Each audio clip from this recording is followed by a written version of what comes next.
നമസ്കാരം. കെ.ബി.എൻ ന്യൂസിലേക്ക് ഏവർക്കും സ്വാഗതം.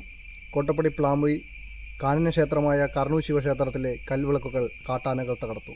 കാട്ടാനകളുടെ ശല്യം വളരെ രൂക്ഷമായ സ്ഥിതിയാണ്. വർഷങ്ങളായി ഇവിടെ നല്ല രീതിയിൽ പ്രവർത്തിച്ചുകൊണ്ടിരുന്ന ക്ഷേത്രമാണ്. ആനകളുടെ ഒരു ആക്രമണത്തിൽ ഈ കൽവിളക്കുകൾ തകർന്നിട്ടുള്ളത്. ഈ പിൻഭാഗത്തുള്ള മതിൽ ആന ചവിട്ടി തകർത്തിരിക്കുകയാണ്. ഇത് അന്നദാനം കൊടുക്കുന്ന ഒരു ഷെഡാണ്. അപ്പോൾ ഈ അന്നദാനം കൊടുക്കുന്ന ഈ ഷെഡിൻ്റെ ഈ സൈഡൊക്കെ മറിച്ചിരിക്കുന്നതെല്ലാം ആന വലിച്ച് പൊളിച്ചിട്ടേക്കുവാണ്. ഇവിടെ ഒരു ഫെൻസിങ് സ്ഥാപിച്ചിട്ടുണ്ടായിരുന്നു വനത്തിൻ്റെ സൈഡിൽ.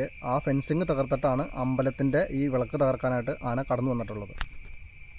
സ്ഥാപിച്ച കൽവിളക്കാണ് ഈ തകർത്തിട്ടിരിക്കുന്നത്. ഇതിൻ്റെ സമീപത്തായിട്ടുള്ള സർപ്പത്തിനെ പ്രതിഷ്ഠിച്ചിട്ടുണ്ട്. അതിൻ്റെ ഫ്രണ്ടിലുള്ള കൽവിളക്കുകളും ആന തകർത്ത നിലയിലാണ് കാണുന്നത്. 2000-ഓളം വർഷം പഴക്കമുള്ള പരശുരാമനാൽ പ്രതിഷ്ഠിച്ചു എന്ന് പറയുന്ന ഒരു ക്ഷേത്രമാണിത്. എല്ലാ ഞായറാഴ്ചകളും ഇവിടെ പൂജകളും കാര്യങ്ങളും നടക്കുന്നത്. നിരവധിയായിട്ടുള്ള ഭക്തർ വന്നു പോകുന്ന ഒരു ക്ഷേത്രം കൂടിയാണിത്. ഈ ക്ഷേത്രം വരുന്നത് വേങ്ങൂർ പഞ്ചായത്തിലാണ്. വേങ്ങൂർ പഞ്ചായത്ത് അംഗങ്ങളെയും പെരുമ്പാവൂർ MLA ക്ക് മുമ്പിലും ഞങ്ങൾ ഈ വാർത്തകൾ സമർപ്പിക്കുന്നു. ക്യാമറമാൻ മധു ചേർത്തലയോടൊപ്പം രതീഷ് കോട്ടപ്പടി.